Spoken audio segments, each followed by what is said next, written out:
Hello and welcome. We're so glad to have you here today. Thank you very much for coming to us live from New York State, our neighbor. I think Rick did give you give us a brief introduction of who you are. You work with an organization called Environmental Advocates NY, and I think the NY stands for New York, most likely. Yeah, I suspected so. Um, and they've been doing extraordinary work in New York along with their allies. As Rick said, we're facing a lot of the same problems. Both of our states uh, are national leaders on climate policy and action. We get high ratings from everybody, both of us. We're both very blue, of course. Today, we're going to have the opportunity, I think, to learn how our neighbor has managed to be so successful, uh, more successful than us in some ways, and maybe pick up some tips on how we can help make some progress on some of these climate challenges that they've addressed so effectively. So our format today has me interviewing Catherine. I prepared some questions. She's had a chance to review them.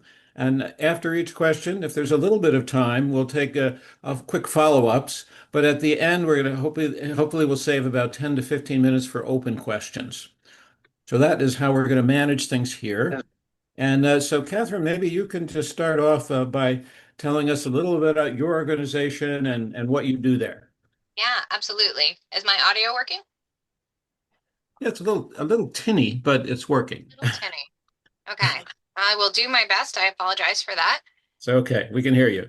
Good, thank you. So, hello, I am Catherine Netto, as Roger said, and Environmental Advocates New York is one of the oldest environmental organizations in the state. We actually have been around for more than 50 years, and we came together first as the Environmental Planning Lobby as an organization that brought groups together and that was in the Capitol lobbying on environmental issues, specifically on environmental issues before really there was much of that happening. So that's our roots, and ever since we have continued to kind of meld this um, be this meeting point of advocacy, activism, and a little bit of think tank kind of all together. Boots on the ground presence in the Capitol day in and day out. I was with the organization from 2007 to about 2014, stepped back, had a family, worked with another fantastic organization for a couple of years, and then just came back to EA about a year and change ago. So I've been with the organization for quite a while. I can say, having been both on the inside and the outside of the organization, I can say it's a pretty big powerhouse in New York State on the issues of climate, toxics, healthy communities, clean water, clean air, you name it. We've got a fantastic Cracker Jack team that covers the bases on these things, and I couldn't be happier than with the esteemed colleagues I have. So we covered the bases, and we're here to talk about climate. But if anybody wants to know about any of those other things in New York State, I will make sure that Roger shares my email address, and we'll keep in touch. Great. Okay. Well, thanks for that introduction. So, just a follow up on this observation that a lot of the same things are happening in your state today as are happening here. We, for example, have a governor who's increasingly focused on energy affordability, more so than on reducing greenhouse gas emissions, and who's backtracking on transitioning the state off gas. And we have a legislature, as you heard, just recently trying to roll back our climate targets and potentially gut our mass save energy efficiency program. I gather that some in your legislature are also aiming to delay your climate targets, and your governor is considering a new gas pipeline, while the courts are demanding that you follow through with commitments to issue strong greenhouse gas regs.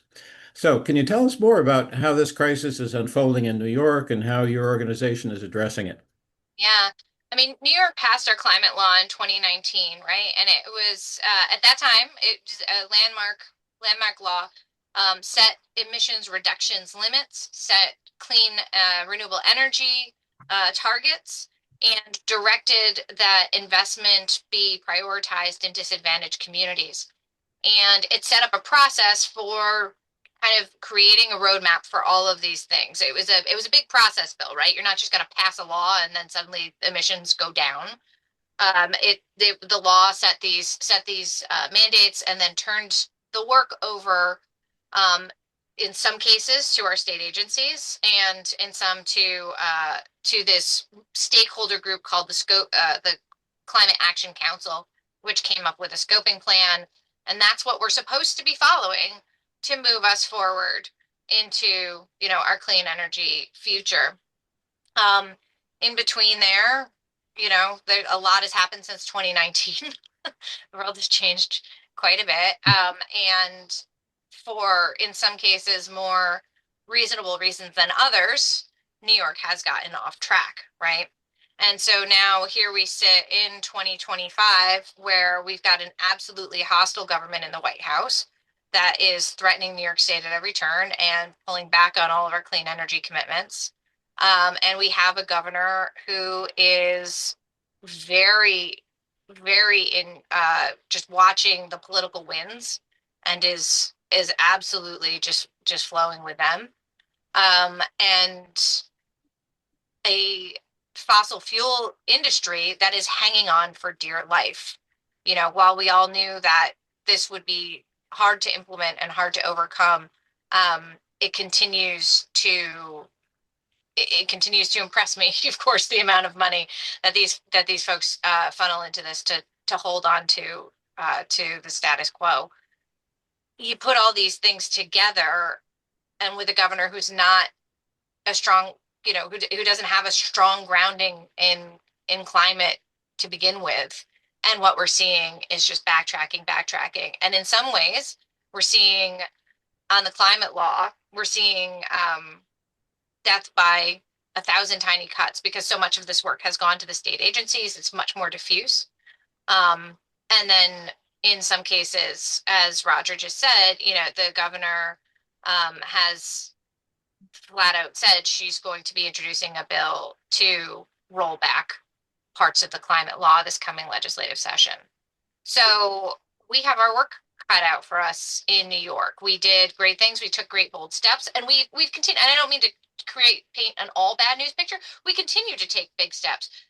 However, there's a lot of distance between getting a law passed and getting it out on the ground, and that's where we're fighting. Yeah, no, no, no, it's great. There's a lot of work to do.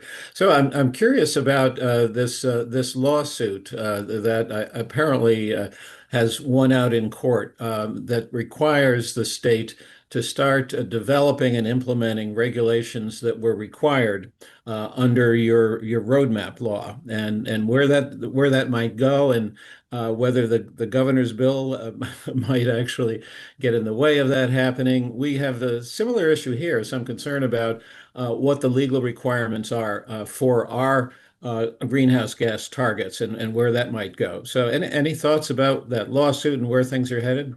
Yeah, sure. So the lawsuit was brought. So as I said, like, New York has been missing its climate targets for a little while, right? This, like I said, this death by 1,000 paper cuts sort of thing.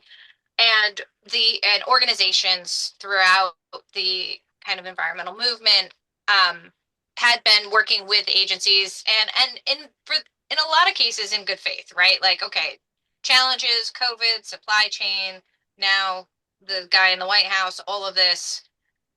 How do we continue to move forward? And the governor was poised in January of last year to release a big regulatory package, which was going to be called Cap and Invest. And I don't know why we can't get it better branding, but here we are. It at least says what it's going to do. It would cap emissions. It would create a market for polluters to buy credits that would theoretically drive down emissions, right? Because now they have to pay at auction for the right to pollute.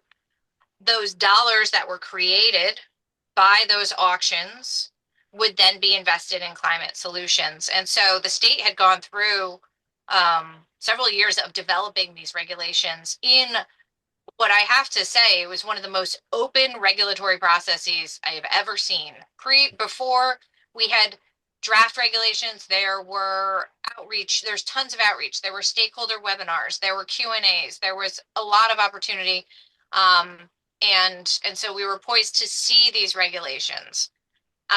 The governor, as of December, was doing meetings with organizations like ours, meetings around the, like her staff was doing meetings about what to expect, what not to expect, how the rollout was going to go. And then in January of 2024, she pivoted. She said she was not releasing the regs. It was going to make everything too expensive. It was going to be unaffordable, and affordability is king.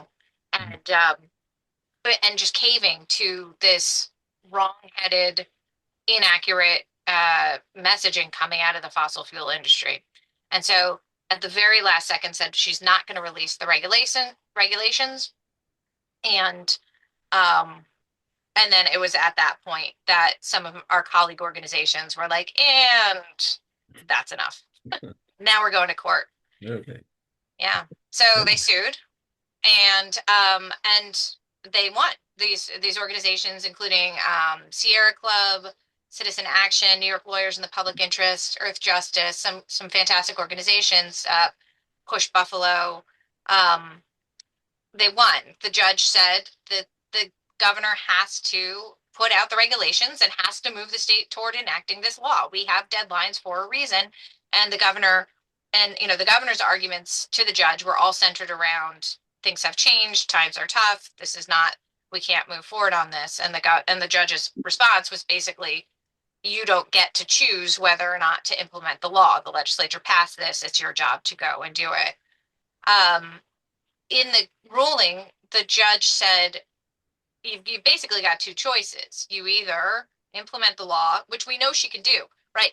These regulations are literally, I would say sitting on a shelf, except, we don't have printouts like that anymore. They're in somebody's computer, right? They exist. These Yeah. draft regulations already exist. So she could release those. The other option the judge gave her was to go back to the legislature and get the law changed, Mm. right? You either, you either amend the law or you implement the Yeah. law. You don't make a choice Yeah. about whether or not Okay. it's going to. Right. Wow. Any bets about how this is going to turn out in the legislature? I think she's going to appeal the decision. I think that's Oh, probably yeah. where this is headed first, right? Okay. And Yeah. in New York State, in the court that's ruled in, the minute she appeals, the ruling is stayed, and so that will buy her time. Yeah. So that's one potential path forward, and that's one that Yeah. many. I am not an attorney, but one that many of my colleagues who are working in this are expecting. Is like that's a possibility. Right. Yeah. What's really one thing that's interesting to me is we've had bills similar to a kind of cap invest proposal submitted time after time, session after session here in Massachusetts, and none of them ever went anywhere. And they may have stopped submitting them by now, for all I know. So Yeah. I'm curious about how you got that through the legislature to begin with.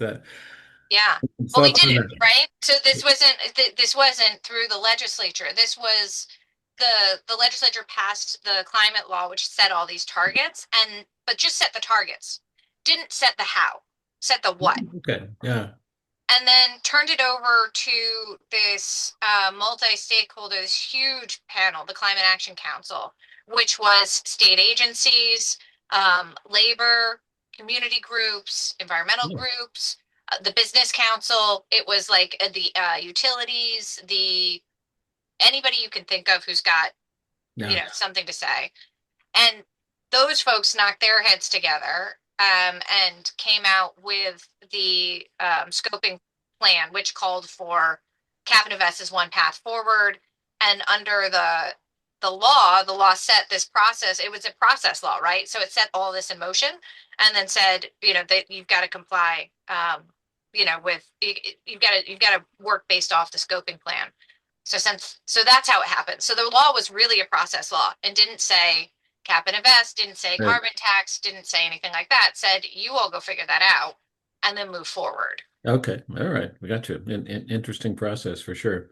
So, just slightly turning to another topic that's related to this, I know that you've been focusing a lot on funding climate mitigation and resilience in Yeah. New York, and a little bit of your specialty, although the money's not coming out of your pocket, I don't think.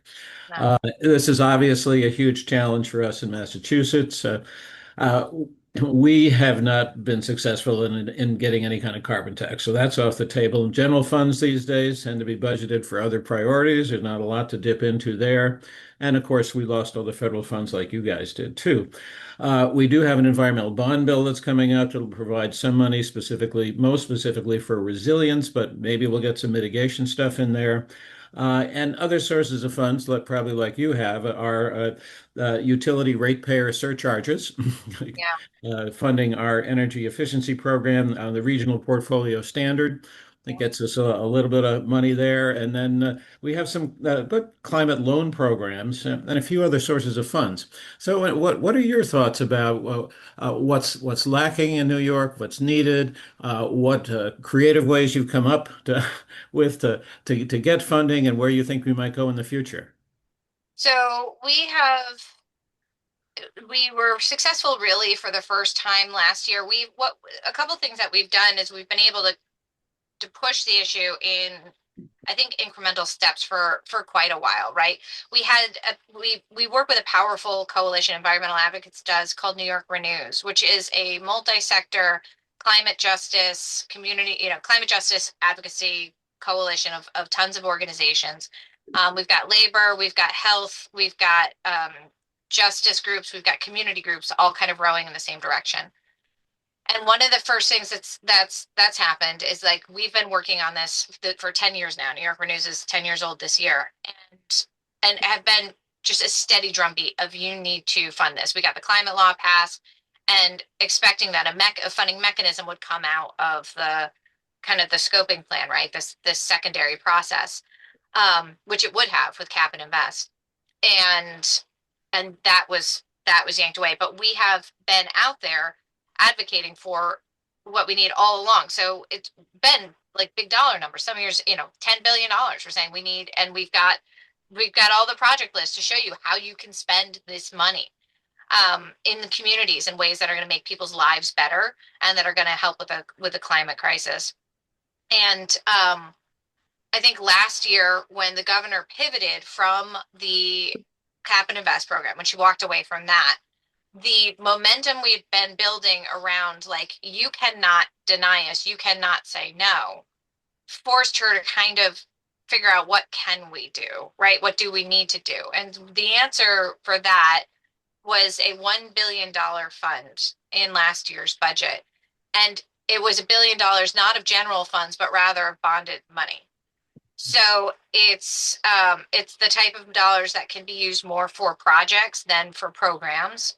But it's going to go to fund everything from thermal energy network systems at some of our biggest SUNY campuses to work to get them using thermal energy, to clean green schools, to EVs and more EV infrastructure, and very all sorts of categories where the funding could and must be spent. And so that $1 billion takes a long time for government to spend money. So that was just approved in April, and we're starting to see the wheels of government grind to get that money moving out the door.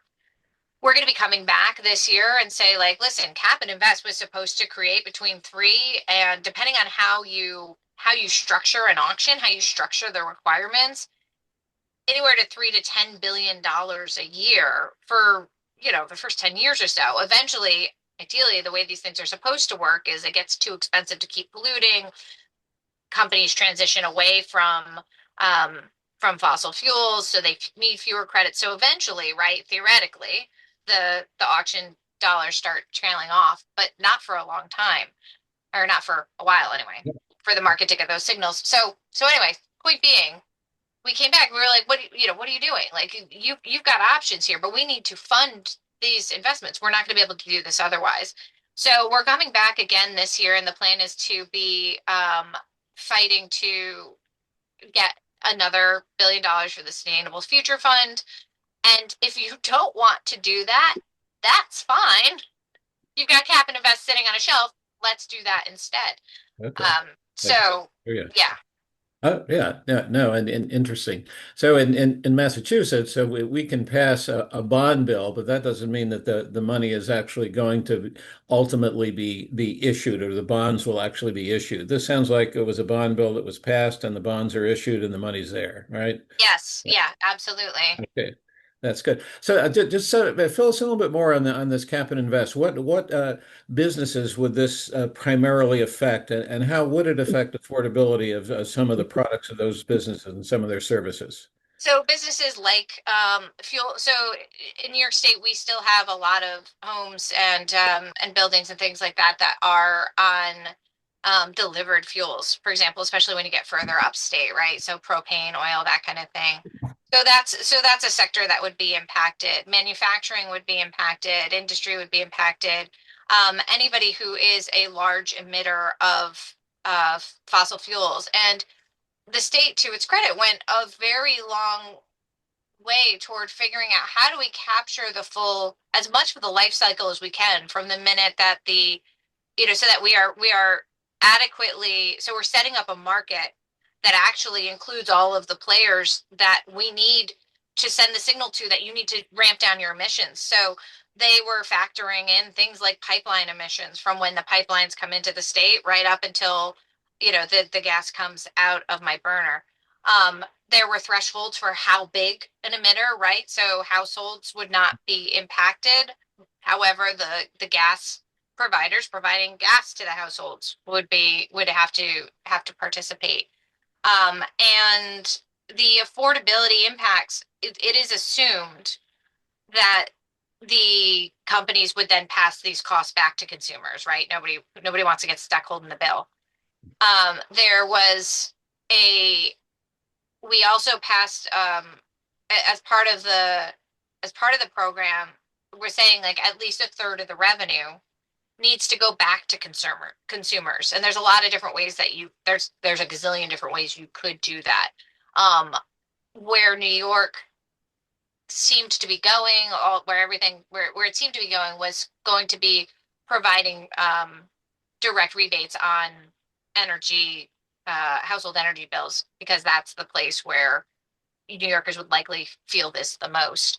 Mhm. So that those dollars would get back. And that's one way that you can do it. And then depending on how much you structure where those incentives, excuse me, where those investments are going, right? Like you can be doing things like building more renewables that right now are cheaper than fossil fuels, Right.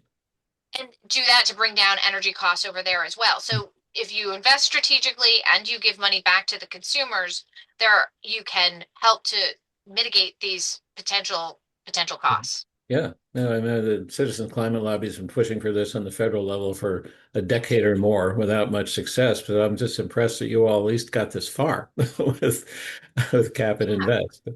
Impressive. I think the Citizen, if I'm not mistaken, and I could be, because it's been a little while since I've looked deeply at what they were doing. Like their model, I think, was far more straightforward, right? With a carbon tax, where it's fairly simple. If you are emitting, you pay this. There are more ways for businesses to also benefit from an auction system, a market system. And Yeah, then, businesses produce businesses, as you can have right, secondary markets and all this jazz. right. Um, I think the Citizen Climate Lobby proposal, frankly, is far more direct. And in my estimation, the fewer opportunities, almost the fewer rules you have, the fewer opportunities people to, Right. yeah, monkey with them. However, we all live here, right? Yeah. And nobody named Catherine the queen of anything. Right, right. I got So you. Yeah. Okay. especially if you ask Yeah. my 14-year-old, like they're like I can't even, Yeah. there's only so much. And so these other stakeholders also had a voice in driving how this went. Right, right. Well, I just we're going to follow this very closely, I think. See where you guys are going with this and how it works and what kind of pushback you get. That's going to be maybe there's some model for us there, despite the fact there's been so much resistance here in Massachusetts. Now, the uh, climate advocates in Massachusetts are working hard to get in place a plan for decommissioning our gas system. We're transitioning off gas. We're never going to get off it completely, but transitioning off. There's some comprehensive legislation pending that we're going to the State House actually on Thursday to support. A couple of other bills that are related to that that are coming through. And we've had a DPU with a very progressive director who's now moved on, putting forward a request to the gas utilities. You've got to have a plan. You've got to put this together. We have to have a way to do this. And then we have some legislation that would back some of that up. Um, and I see that there's one bill in New York that's pending this session that would stop utilities from passing the cost of these new short gas hookups to people in a neighborhood that want to hook up to a gas line, that they're going to have to pay the freight and not be put on the backs of the ratepayers. So that's something similar. But are there other things going on to dealing with transitioning off the gas system in New York? Yeah, absolutely. And first of all, I'm excited that you guys are going to the State House. And if I took two things I will remember from your announcements that I love, shirt up and show up. That's fantastic. I love that phrase. Second of all, there are not enough taco bars at the gatherings that I go to, and I applaud you all.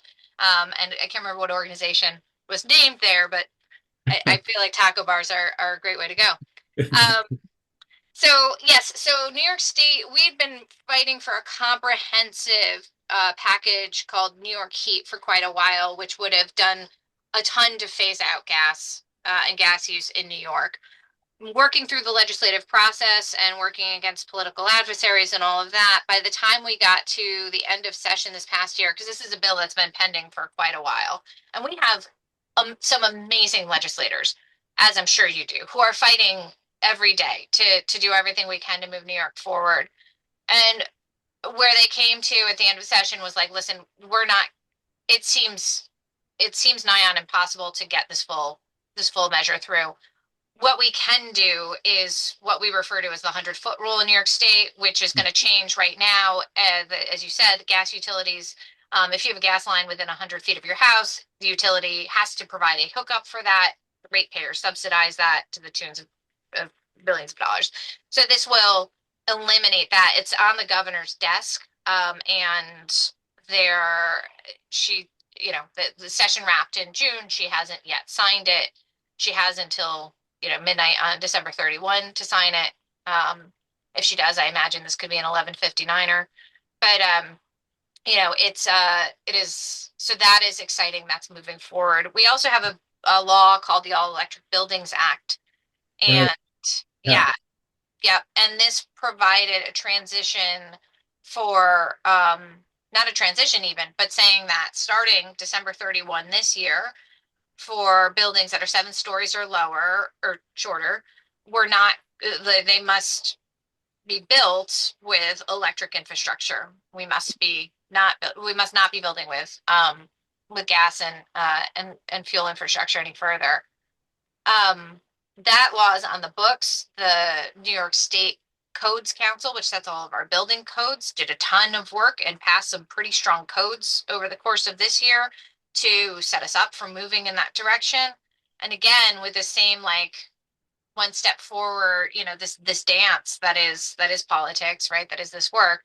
Um, we're now seeing some of our Democrats in the legislature calling on the governor and calling on the legislature to start unwinding this law, saying it's going to be too expensive to implement and that we need to be walking this back. Oh, I expect okay. that's going to be another fight. I think Yeah. 2026 is going to be the year of defense, Yeah. Yeah. unfortunately. Well, I guess in New York City kind of led the way in this, and they're a few years ahead of you in terms of implementing this. That's always impressed me tremendously how they ever got that past all the builders and construction industry. Yeah. But they did it somehow. You guys, that's really incredible. We're going to keep an eye on what you're doing at the state level. We're moving very slowly. We just have 10 pilot projects, 10 towns that are allowed to call for all electric new construction. And we have a bill pending here that would allow 20 more to do that. But it's moving very slowly. I'm not sure I'm hoping that one's going to pass. That would at least move us down the track. But you guys, if that bill stays in place statewide, you're really headed in the right direction there. That's fantastic.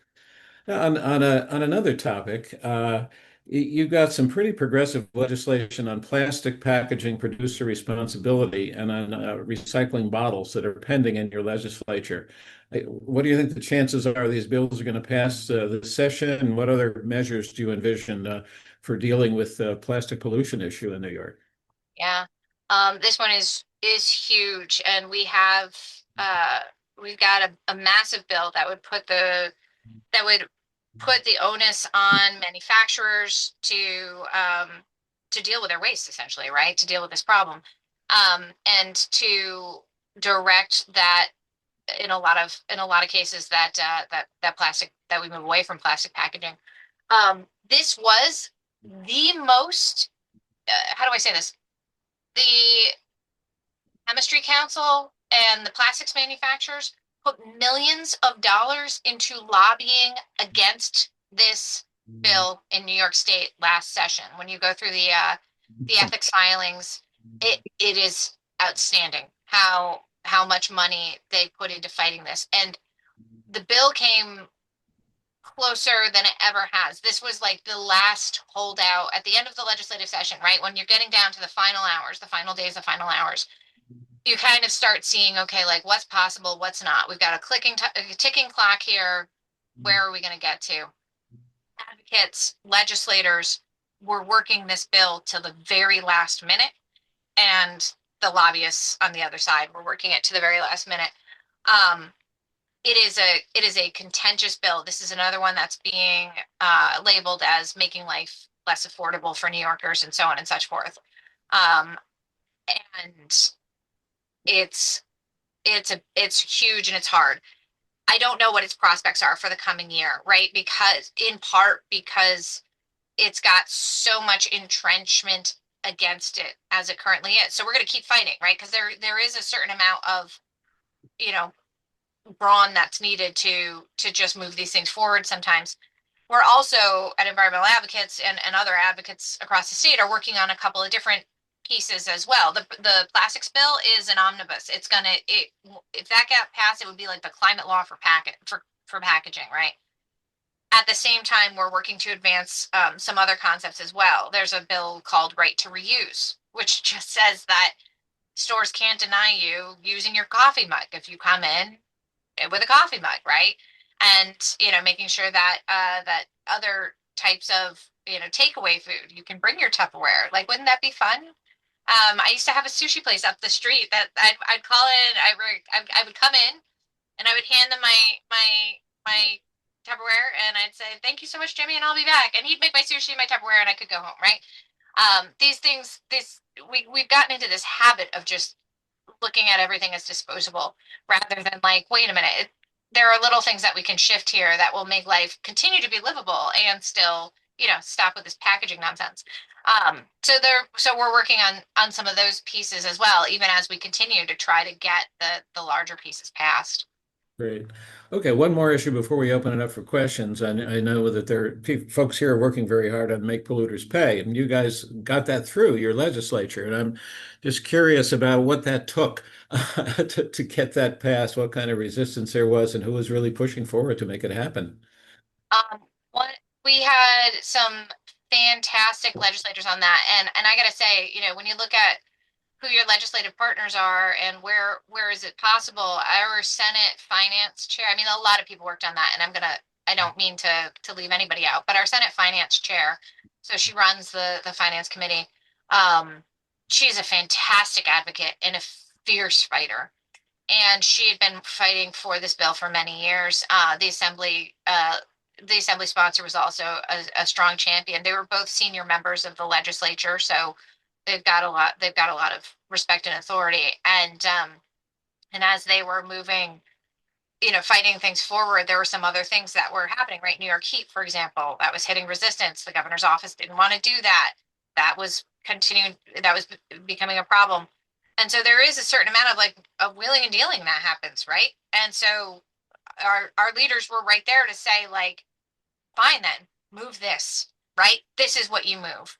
And it's the climate superfund law. And so that was one piece of it, right? After years Yeah. and years and years of strong advocacy by NYPIRG and other tremendous advocates outside of the legislature and decades of of concerned New Yorkers saying like polluters have to pay their fair share. They're Right. trash in the place. They got to pay to clean it up. So it's kind of the confluence of these things, right? Yeah. Like none of this Yeah. happens in a vacuum. Yeah. So Yeah. so I mean, you all here, this is you are tremendous advocates and seasoned advocates, and that's what it takes, right, to move these things forward. Is this constant pressure of you Yeah. cannot go home until and unless you Right. deal with these So issues. ONJ or Okay. osteonecrosis of the I jaw got you. Okay. literally means Everybody on bone mute, dead jaw. please. And it is a condition that is frequently Hey, somebody's got some different types. background noise here. Anybody kind of okay, right. There we go. So let's open it. Are there questions here from ECA members online for Catherine? Arnie. Yeah, thank you, Catherine. It's excellent presentation. Learned a lot. I have a couple of kind of nitty-gritty questions. One is here in Massachusetts, there's a requirement to publish a statewide greenhouse gas inventory annually, Yeah. but we don't actually get it for 2 to 3 years after the fact. So, for example, we're about at the end of 2025. The last statewide inventory that was published was in 2022. So we don't actually know. We have an interim target actually in our climate law for the end of this year. We really don't know how close or how far we are to meeting that. Our understanding is that the delay is because we rely on data from the feds, and that's, they take their time. So that's one question. And the other related question is, I think your climate emissions limits are somewhat similar to ours. They're based on a 1990 baseline. We had our first target was for 2020, which was a 25% reduction relative to the 1990 baseline, which we actually did hit. I understand.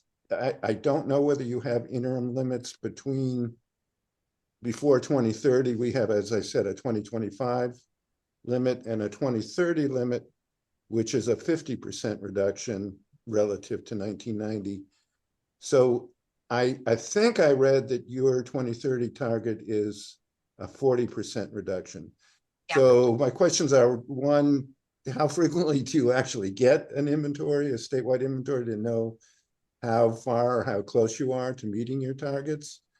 And, two, given what you know, how far or how close are you actually at this point to meeting those limits? Yeah. Um, Thank you, Arnie. I appreciate the questions. I'll I'll speak first to the inventory, right? We get ours fairly regularly.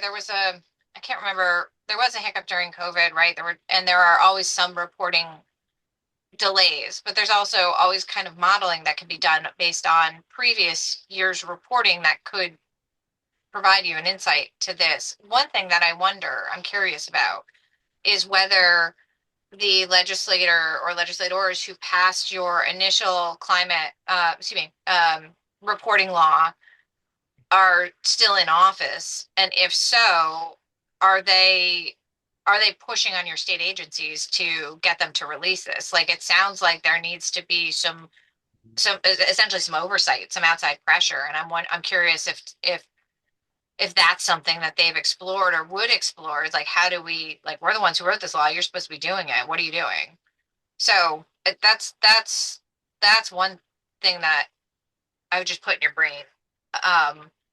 And then the other is we're not going to hit our we're so unlikely at this point to hit our 2030 targets, in part because they relied on a ton of investment and ramp up of renewable energy that hasn't happened.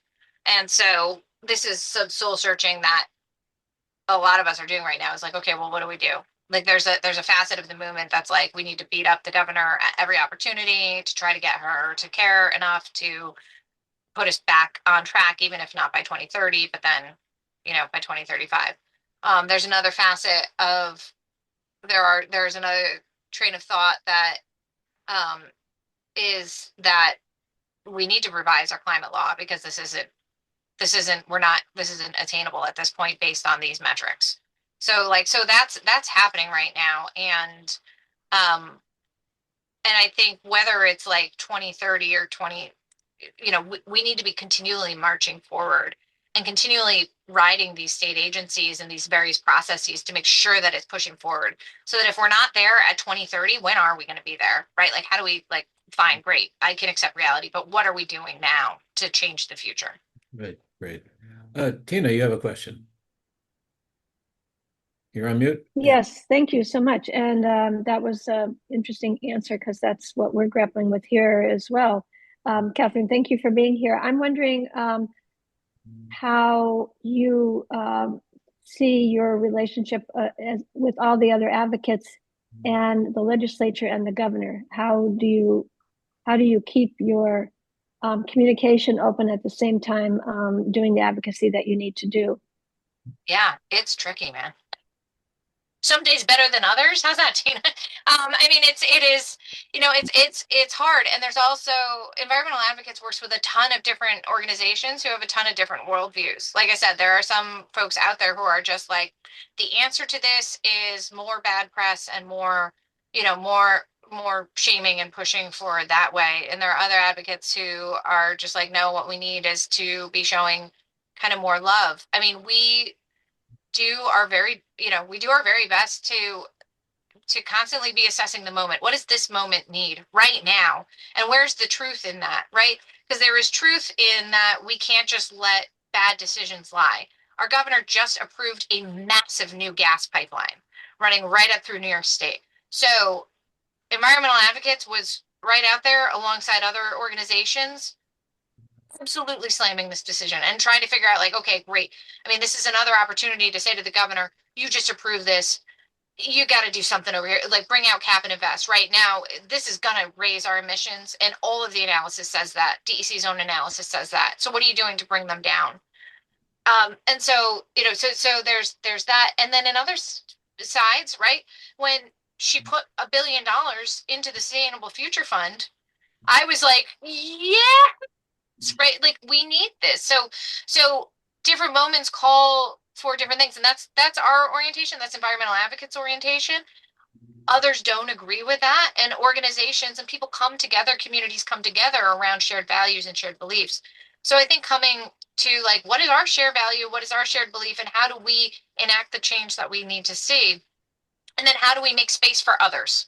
How do we not, we all live here, right? And so even if I don't agree with somebody else's approach, go, you do you, because I don't ultimately know, as brilliant as I might think I am, I don't ultimately know what is going to be most effective on any given day. So I guess that's my best non-answer there, but keeping in touch with folks, trying to work from that place of truth and integrity, and trying to build bridges wherever we can and keep those bridges open, even in hard times, I guess is the best way I can answer that, Tina.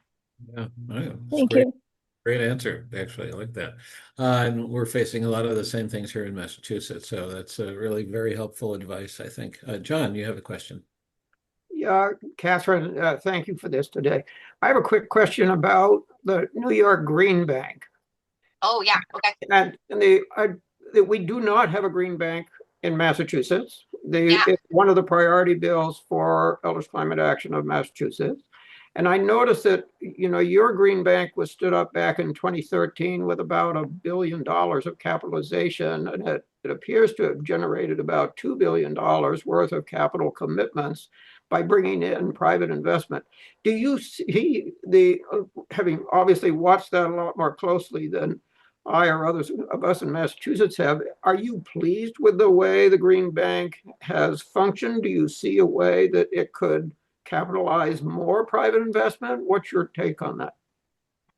John, I'm going to be perfectly honest and say that I am not the right person to have a take on that because I haven't been in the weeds on Green Bank work. I'd be happy, though, if you want to put your email address in the chat, I'd be happy, though, to reach out to my networks and try to link you up with the right people. Oh, I'd be glad to do that. Thank you for that offer. Great. Thanks, Sounds John. good. Well, I mean, just a couple of minutes left. I wonder if you could elaborate a little bit on you talked about, I don't remember the name of it, this coalition that's got labor and advocates, and it's been really important in your work. I'm curious about who's taking part in that. How important is it to the work that you do, and how does it manage to hang together, given that, as you described, that there are lots of different approaches to things out there? Yeah, so it's called New York Renews, and it's just nyrenews.org, and you can see the list of organizations. We've got about 400 organizations across the state. It's run by a steering committee of, I think at this point, about 20 organizations that do collective decision making to drive things forward. We work based on consensus, and um, it has been incredibly fruitful. It has been incredibly powerful, especially since a lot of these organizations are frontline and community organizations that, that understand the risks and the impacts, right? Um, it has been huge and powerful and impactful, and it's not easy. We had to spend a lot of time figuring out, like, and to this day we still spend a lot of time figuring out, like, how are we working together in a way that honors our commitments to the people we represent, and also makes space for the other viewpoints here, and also guides us on a path forward. So it is powerful in its diversity, right? Both big D and small d diversity. Um, and it takes a ton of time, intention, care, and feeding. And some days it's real easy, and some days it's more challenging because we're grappling with big stuff. Yeah. And so the commitment to kind of stay together and work together has driven that forward in a way that's been really allowed it to be as impactful as it is. That's great. Is your organization on the steering committee? We are, yep. You are. Okay. Okay. How often does that meet? Just out of curiosity. Weekly. So steering committees meet Yeah. weekly, and then there are a lot of like subcommittees that organizations join depending on their strengths or interests. Right. But yeah, Well, we got to let you go here in just a second, but it's interesting. We have an organization called Mass Power Forward in Massachusetts that has hundreds of members.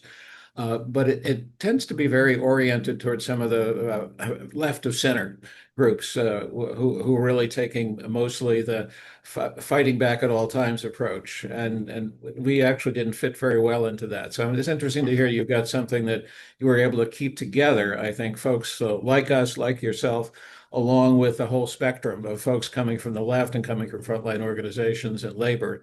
yeah, I appreciate it's hard, but we may check in with you to learn a little bit more about that. sure. I'd be happy to. Yeah.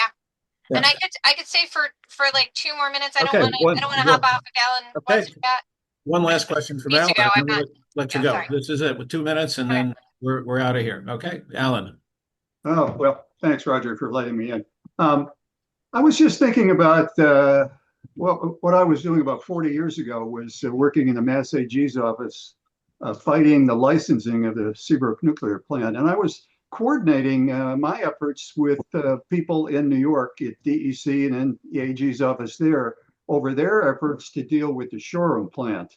And I know there was tremendous opposition down there in New York State to that particular plant and the inability to evacuate the residents around the area in any meaningful period of time. And ultimately, the state forced that plant to shut down. And we are now here in Massachusetts in the climate advocate community having a debate about nuclear power. And I'm just wondering how that's going in New York. Where do the advocates stand on that issue? Oh, everywhere. Um, we stand everywhere. Yeah, I mean, it is part of our power blend now, and the governor's putting forward a vision where it's going, we're going to be building these advanced nukes and smaller, more modular nukes and all this jazz, to make sure it's part of the blend going forward. And it is in response in part to this ever expanding drive for energy on AI centers, data centers, and all that. And the advocates are not there are lots of different opinions on this, right? So I can't say that there is a particular that any one issue is prevailing. Right now, it still also remains a bit nebulous, right? It's different. I think it is also different when you start seeing permits being applied for and things like that. People start to be able to come together around details. But in the larger picture, we've got a very mixed community on this. Oh, Roger, are we? Yeah, I think we're all set here. I want to thank you so much for taking time with us today. I think we've all learned a lot, and we're probably going to be following up with you on a number of things. So watch out. I love that. Thank you so much. This has been really, really wonderful. And my email's in the chat. Drop me a note if you've got any questions. If I don't know the answer, I'll try to help you find it. Okay. And please enjoy the taco bar and all the things we can do. It's so great. All right, thank you. Take Thanks, care. everybody. Bye. All right, so turning things back to Rick and Tina for phase 2 here. Is that Thank you, Roger. We're going to move on now. Thanks everybody for your attention to our speaker. And now, remembering to keep yourselves on mute for right now, we're going to turn it over to John Meiklejohn, who's going to give a short presentation on the Climate Bank bill that he was just asking about in New York, how it was going. Great question. John, he's going to give us a short informational session on the bill and then talk about how we can advocate for it. All right, thanks, Tina. Roger and Tina, can I share my screen because I have a few slides to share? Is that possible? Yes. Yep, should be okay. Okay, great. Well, let me do that right now. As we get going, move that up. There. Okay, now it should show up. Can everybody see that? Yes. Okay, great. There we go. Okay, so I think most of us on the call know that the Climate Bank bill that Senator Mark and Rep. Moschino are the lead sponsors of is one of ECA's priority bills this session. And the ECA is also part of the Climate Bank Coalition, which is a group of maybe 15, 18, the advocacy groups around the state, and another 150 individuals who've become the participants in that coalition. We've already done a good deal of just holding constituent meetings with reps and senators and writing letters and a select committee from the coalition. The meeting with chairs of relevant committees. But one of the reasons we wanted to share the action R with all of you today is because November is a particularly important month for this bill. The bill sits in the Financial Services Committee, and the hearing on this bill is coming up in about 6 days on November 18th.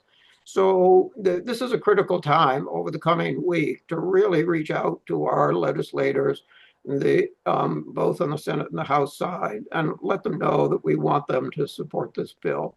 So this is just a very sort of high level 10,000-foot view about what a climate bank generally is and why we would like to see one come into Massachusetts and be stood up in Massachusetts at this time. So if we just take a look at the issue of what a climate bank generally is.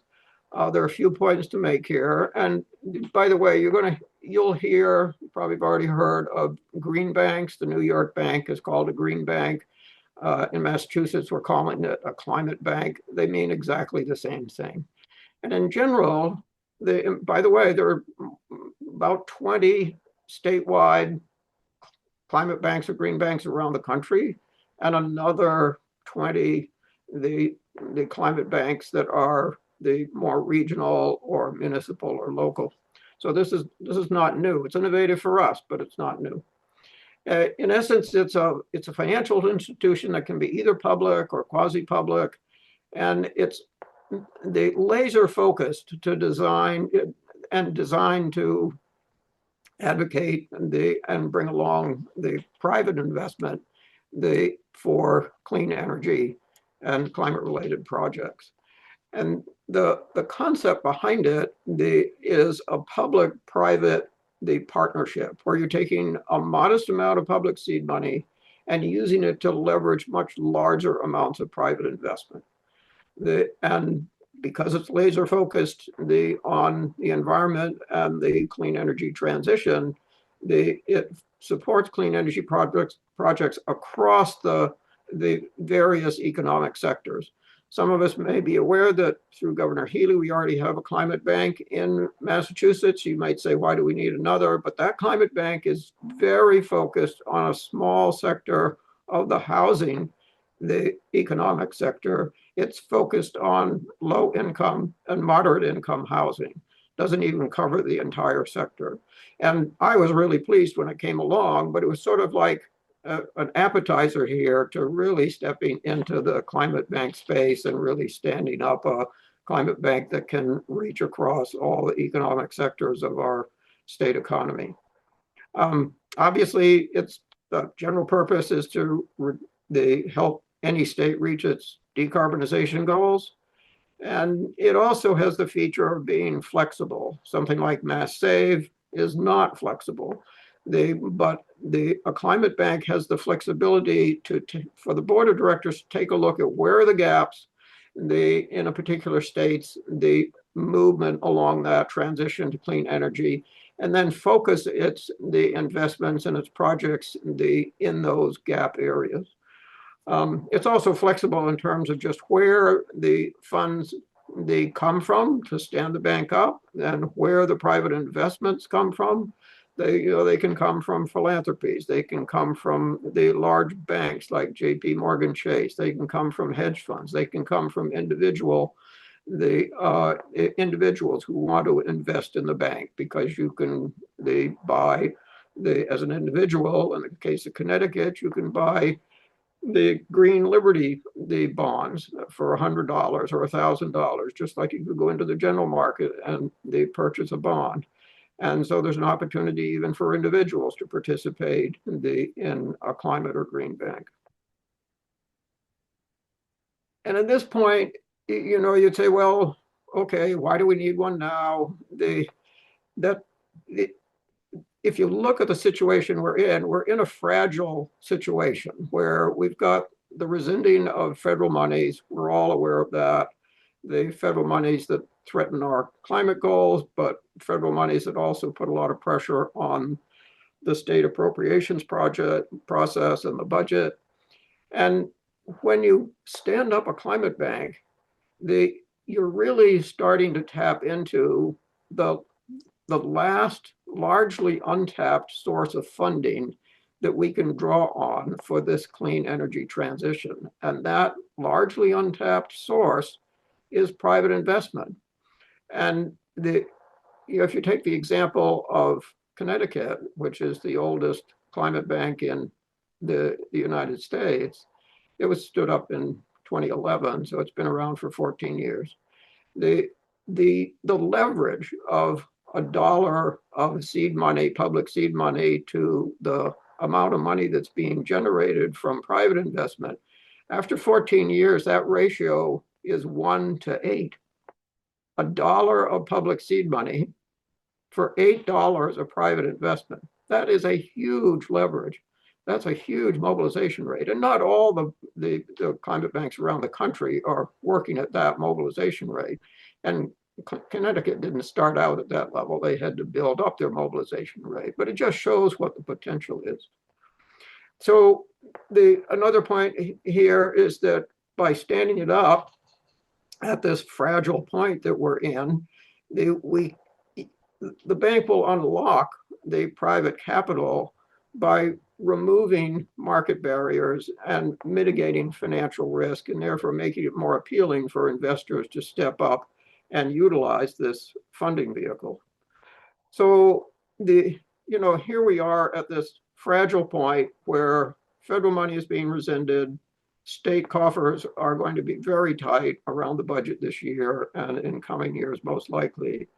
And I see this bill, looking across the landscape of all the bills that ECA has made priorities, and other bills that I personally like. to me, this is a linchpin funding bill. We are not going to reach our state climate goals unless we come up with some innovative financing. Not innovative in the sense of inventing a new wheel, but taking advantage of what we know New York State has done and what 19 other states have done statewide across economic sectors. What Germany and Great Britain and Australia and India have done long before we started to have the first climate bank here in the United States. This is a model that works. And it's significant amount of money. It's not going to replace the federal funding that's being rescinded, but it can go a lot further than many of the other efforts to raise funds that I see through the bills that are in the State House at this point. So that's why I think of it as a linchpin funding vehicle.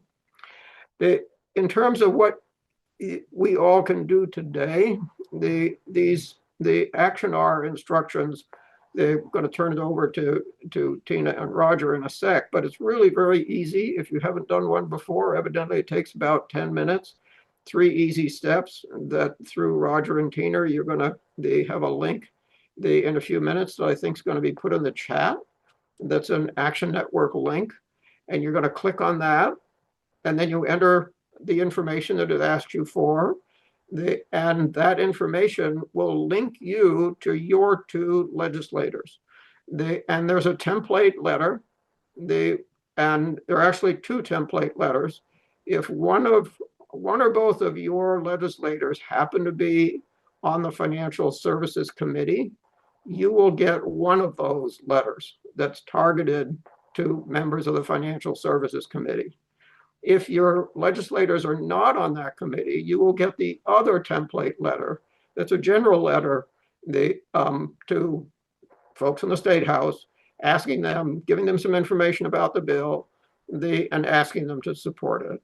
And what we ask you to do is about the 3rd paragraph down, you'll see there's space and a prompt to just enter a couple, 3 sentences that describe why you want your legislator to support this bill, why you want to see a climate bank stood up in Massachusetts. And in that connection, the last slide here, Tina shared with me just some sample responses that can kind of be a springboard to your own personal message. An example might be, maybe you're a grandparent, and so you're thinking about your grandkids, and you see this as an important way to fund their clean future. Or maybe you've been a longtime climate activist, and you see this as an effective and sensible way to fund climate solutions in the state. Or you might be working for an environmental organization in your town, and you've been trying to decarbonize your municipal buildings, but the funding has been the barrier, and the climate bank can reduce the funding barrier. So those are just examples of you're personalizing this template letter. And as I say, if you happen to have one of your legislators be on the Financial Services Committee, you will get the template letter that focuses specifically on that fact. So Tina, Roger, let me turn it back over to you. Yeah. Go ahead, Roger. I would say, are there questions for It's like John? Arnie has his hand up. Yeah, Arnie. Yeah, I don't want to take up a lot of time, and I should know this myself, but let me just ask you, John, the way you describe the climate bank is there's a little bit of seed money put in by the state, and then it attracts private investment. Right. And that money is then used to make affordable, the energy transition that we need to have happen. Right, to make loans. So the only one that I'm somewhat familiar with, and I think you referred to it earlier, the existing climate bank or green bank, and is something called the Energy Saver Home Loan Program. And what that is, I think you referred to it, is it provides low-cost financing for homeowners in lower and middle-income communities to install heat pumps and weatherization and that type of thing. That's Governor Healy's the Community Climate Bank. Is that correct? I think that's right. Yeah. Now, so my question is, the private investors who put money into this climate bank, I'm assuming from what you said and the example that you gave from Connecticut, that they're expecting to get some sort of return on their investment through a Correct. bond or something like that. Correct. And it was just unclear to me that if the money in the bank is used to provide low-cost financing, how does that generate a return that, private investors would be, comfortable with putting their money into? Well, I think that I can give you an example from my own experience that we put the heat pump in our house. That when we did that, we went through Mass Save, we went to our local bank that had a relationship with Mass Save, and we had a low interest loan on that, and we had to pay that back over 7 years. So it's not the exact same structure, but in a similar way, the bank, the climate bank, serves as a hub to be kind of an intermediary between the investors, policymakers, developers, and the homeowners who want to take advantage of, efficiency programs or the whatever. And it isn't just, homeowners who can benefit from the programs like this. You could have commercial scale energy projects who, let's say, this would be another example that may be better answering your question. If you have a commercial scale, the energy project, and they're looking for a loan, and they go to the commercial market or commercial bank, they're going to pay a higher rate because there's a risk for the investor investing in something that's a startup. And the hub bank, the green bank, they can serve the way it's structured. It can reduce the risk for the investor, make it more likely that they're willing to invest in this project because they're going to get a return on their money. It's a loan. Those are some of the ways that one example of a way that the bank, in a very flexible way, can serve commercial level the projects and also projects at the individual level, homeowner level, where, folks, the low income and moderate income folks who want to reduce their energy costs and contribute to the clean energy transition, they can get a lower interest loan through a bank like this than they could if they went to a commercial bank. Yeah. Does that help at all? Well, I can understand from the perspective of the person who's getting the loan. Yeah. I can understand how that's a really good thing, a necessary thing. My question was really focused more on the folks who are, funding the money to provide that loan. Arnie, it's all about how the guarantee of the return and the kind of clients who come to the bank and how they're vetted reduce the risk enough that for folks with money are willing to invest for a smaller return with the security that these loans are going to go, they're going to go well, and there's something to back it up if it's lost. So it's a little bit like, when I have some investments in some very low return things because they're safer, and that's what I want. I want a balance in my portfolio. So I think that's how it works. And it does work. It works 8-to-1 so it's happening, and it works. And probably the interest rates may not be as low as they are in the current housing climate bank, which is probably subsidized by the state, but they're still lower than you would get on the open market. Right. And Lorna, do you have a comment? And then we should jump into the action art. Lorna? Yes, sorry.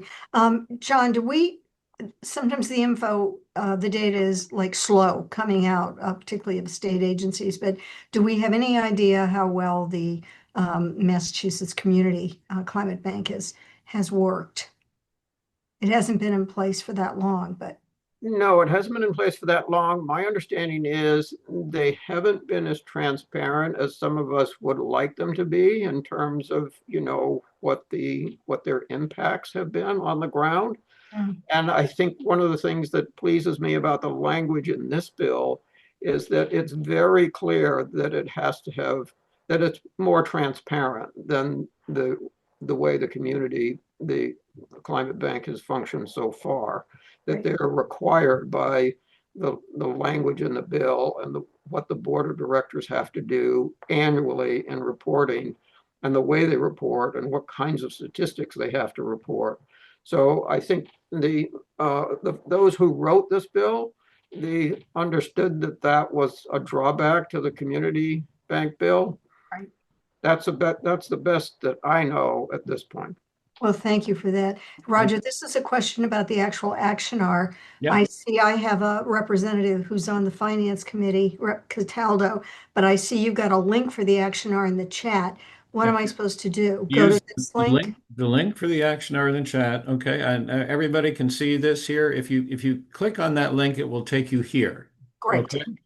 So Thank that you. link will take you here, and then as Lorna has noticed, she ran through this list and she said, "Oh my God, one of my people, my Cataldo is my senator, I guess, is a senator or rep, whatever he is." So Rep, he's the rep.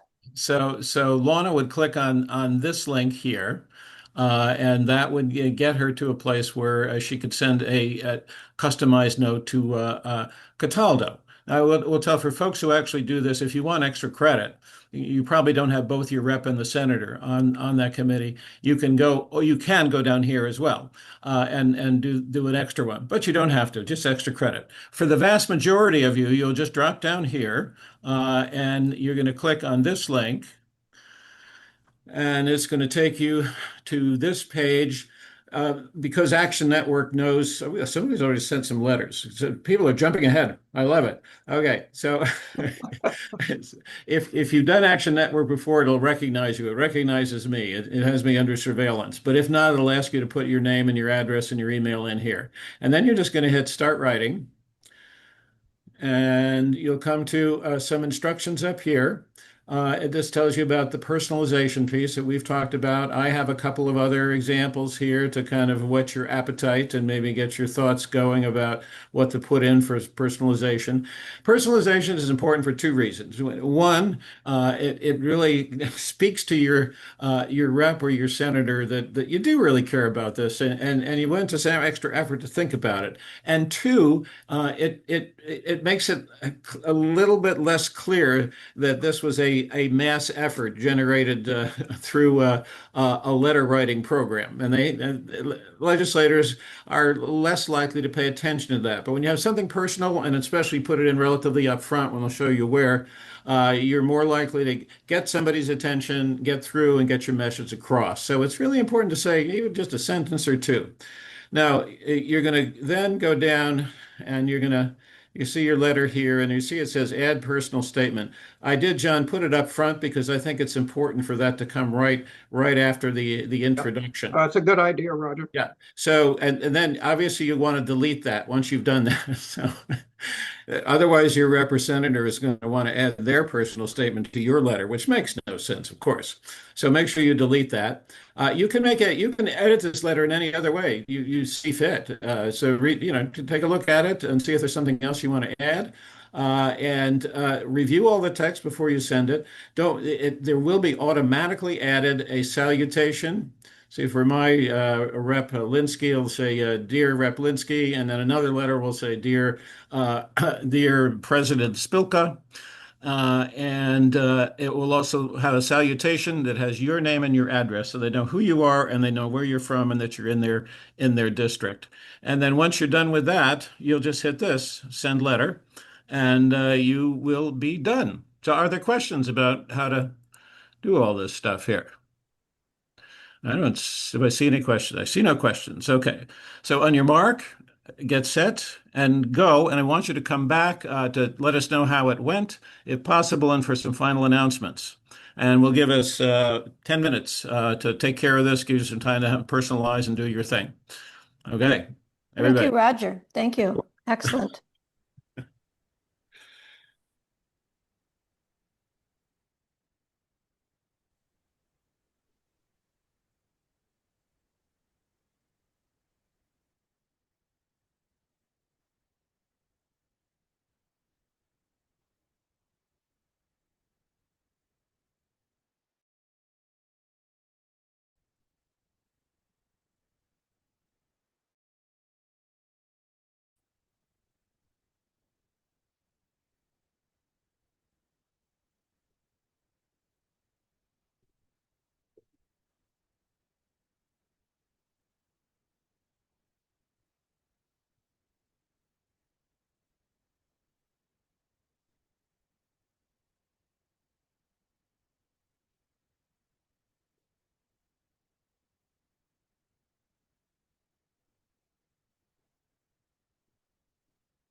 Okay, guys, we got 16 letters so far. We started out with 30 people on the call, and there are 20 here now. So we're waiting for a few others to come back. There's still time, another 5 minutes or so.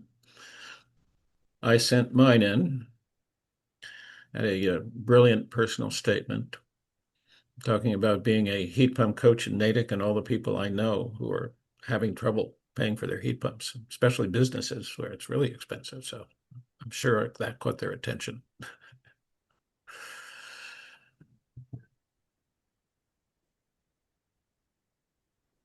Roger, there's an interesting question in the chat. You might Oh, okay.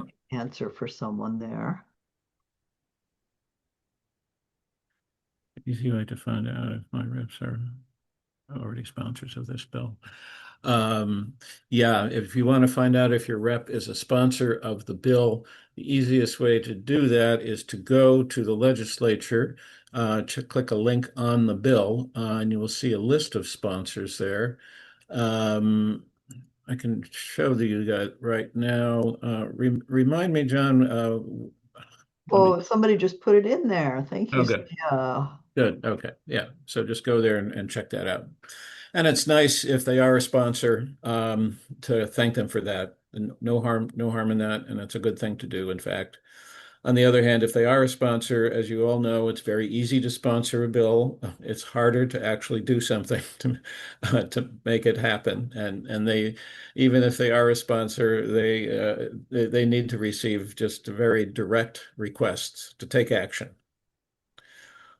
One of those actions they can take this month, if they are a sponsor already, is just to be asked to submit written testimony. Because if the co-sponsors often do that, some people, if they co-sponsor a bill, they automatically will submit written testimony, but we want to make sure that all our co-sponsors of the Climate Bank bill do submit testimony. So that's another ask. Yeah, yeah.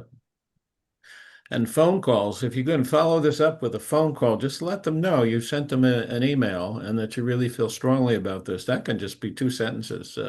If just have the bill numbers in front of you and leave a voicemail.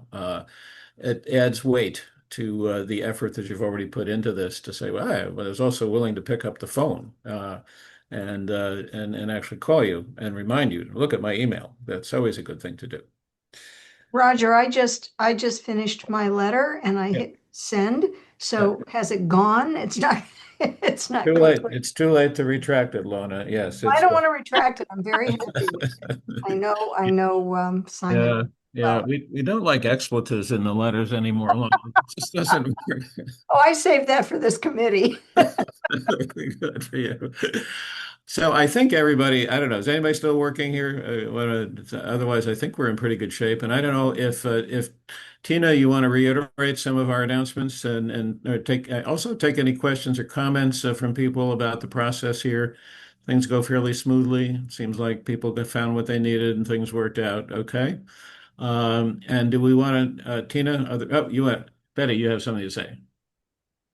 Yeah, I was able to do the letter this time, but as frequently happens, the process of getting back to the meeting, it's fairly happenstance for me. I close things and open them and hope for the best, and sometimes it works and sometimes it doesn't. This time, Well, it did. But usually, Betty, your Zoom icon is down in your lower ribbon, and you have a PC or a Mac? PC. Yeah, Oh, so Mac.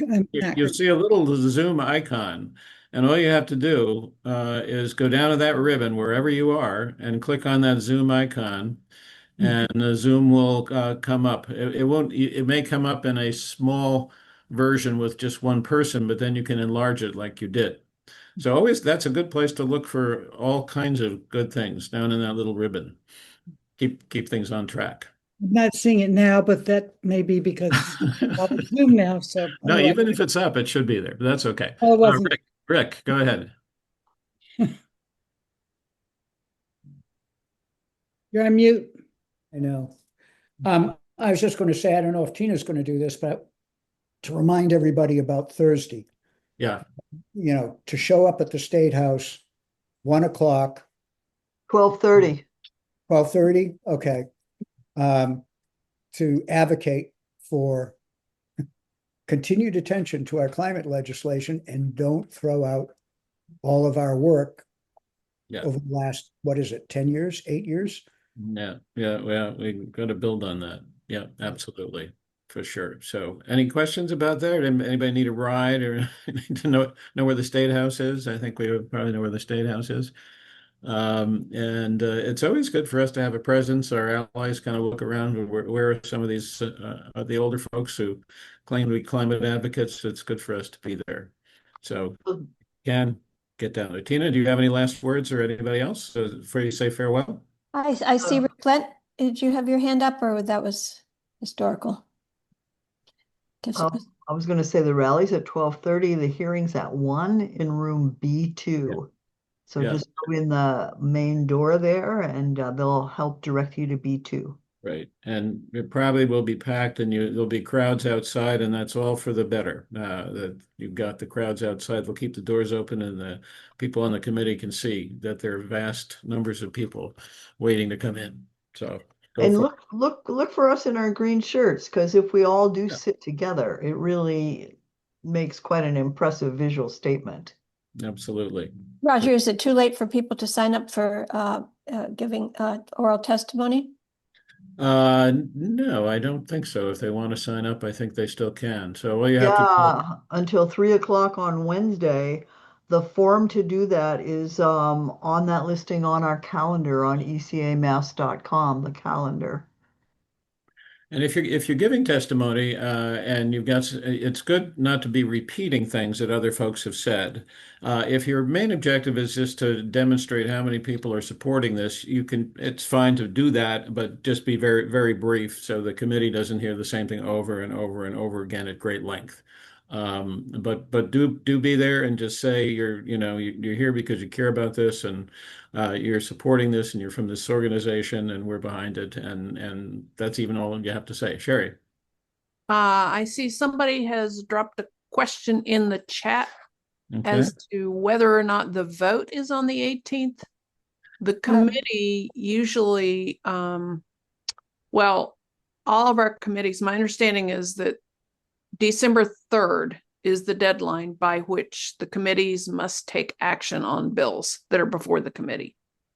Well, the inside intel that I've been receiving is that they're going to vote on the Healy bill on the 19th. So yeah, that's what I hear too. There'll be no voting taking place at the hearing. The hearing is also not about the Healy bill. I mean, That's right. It is about a gas transition bill that is also on our priority list. But there's no harm in saying something about how important it is to kind of keep our climate goals intact as part of the testimony. Lorna. I hope it's okay for me as a member of the committee to say that I think this was a terrific chapter meeting.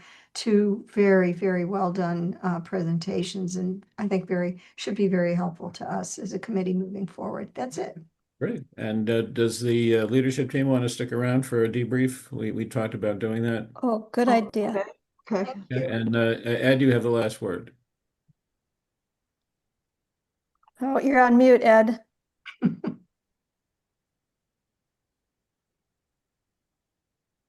You're still on mute.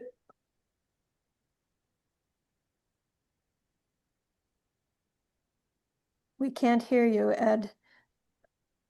Unmute. You're on mute. Okay, well, thanks everybody for showing up today. Make sure you're on our mailing list. Yep. It is unmuted now. Oh, okay. Yeah, Ed, you have something to say? Yeah. With respect to the fact that this bill is not before us on the 13th, I've given the thought to that, and that is that you can take a bill and say, let me give you an overview of how this all works, and then speak at the end in one sentence on the particular bill. But given the overview saying, here are the objectives and why this will work, directly focused on the amendments to 4144 that aren't acceptable. So I think you can put it in that context and be legitimate. Yeah. Well, they're not going to shut you up. You got your time, but I won't give you any more time. Thanks, Ed. All right. Take care, everybody. See those on Thursday who are going to be able to make it. Be well.